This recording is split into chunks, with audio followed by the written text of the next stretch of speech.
ایک آدمی اپنے مالک کے پاس کام کرتا تھا، بہت اچھا کام کرنے والا تھا اور ایک دن بھی ناغہ نہیں کرتا تھا، روزانہ ہمیشہ کام کے لیے جایا کرتا تھا۔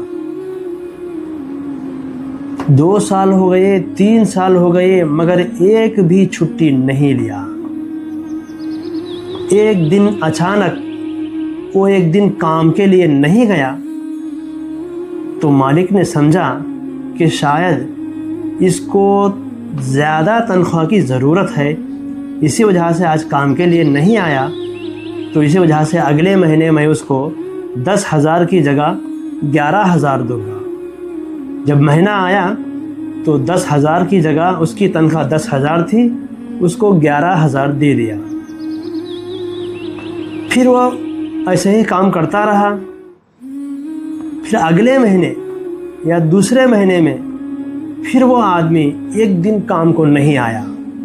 مالک کو غصہ آیا، اب اس کے سوکار کو بہت غصہ آیا اور اس نے یہ سمجھا کہ ایک بار نہیں آیا تو 1,000 روپے بڑھا دیا، دوسری بار نہیں آیا تو بھی 1,000 روپے بڑھا دے گا، اس خیال سے وہ نہیں آیا ہے، اسی وجہ سے میں اس کو اس کی پرانی تنخواہ دوں گا، 10,000 دوں گا، 11,000 نہیں دوں گا۔ یہ کہہ کر مہینہ آتے ہی اس کو پرانی تنخواہ دیا، 10,000 دے کر وہاں سے بھیج دیا۔ اس نے آ کر سوال بھی نہیں کیا کہ آپ مجھے 11,000 دے رہے تھے اور آپ اس بار جو ہے مجھے 10,000 دیے، ایسا سوال ہی نہیں کیا۔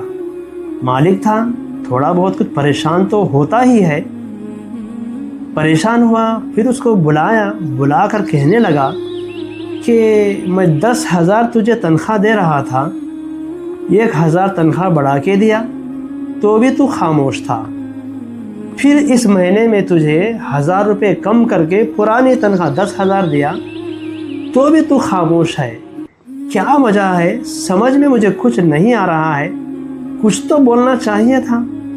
مالک آپ نے 1,000 روپے بڑھا کے دیا، مالک آپ نے مجھے 1,000 روپے کم کر دیا، کچھ تو بولنا چاہیے تھا۔ تو اس نوکر نے، اس ملازم نے ایسی بات کہی، ایسا جواب دیا کہ آپ بھی پریشان ہو جائیں گے، آپ بھی حیران ہو جائیں گے اس جواب کو سن کر۔ اس غلام نے کہا، اس نوکر نے کہا کہ مالک آپ جس دن میری تنخواہ بڑھائے تھے 1,000 روپے، اس دن میرے گھر میں بیٹی پیدا ہوئی تھی، میں نے سمجھا کہ میری بیٹی آتے آتے اپنے نصیب کے 1,000 روپے لے کر آ گئی، اور مالک جس دن آپ میری تنخواہ کے 1,000 روپے کم کر دیے، اس دن میرے گھر میں میری ماں مر گئی تھی، میں نے سمجھا کہ میری ماں جاتے جاتے اپنا نصیب، اپنا پیسہ چھوڑ کر چلی گئی۔ ہم سمجھتے ہیں کہ 2 سے زیادہ بچے رہیں گے تو ہم پرورش نہیں کر سکیں گے، پالنے والے ہم نہیں، ہمارا پروردگار ہے۔ جب انسان پیدا ہوتا ہے تو اس کے ساتھ اس کا رزق بھی لکھا جاتا ہے، اس کا رزق بھی اس کے ساتھ آسمان سے اتر جاتا ہے۔ ہم کہتے ہیں ہم دو ہمارے دو، زیادہ ہوئے تو مار دو۔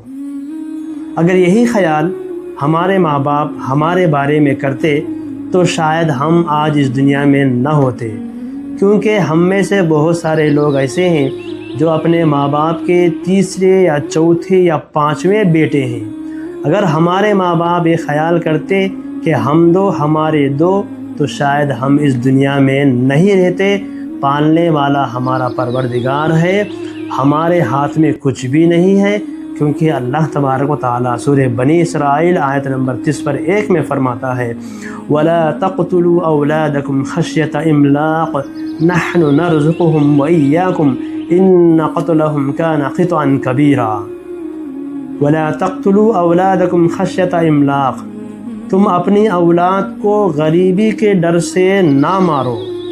نحن نرزقهم وإياكم، ہم ان کو بھی رزق دینے والے ہیں اور تم کو بھی رزق دینے والے ہیں۔ ان قتلهم كان خطئا كبيرا، بے شک اپنے اولاد کو مار ڈالنا بہت بڑا گناہ ہے۔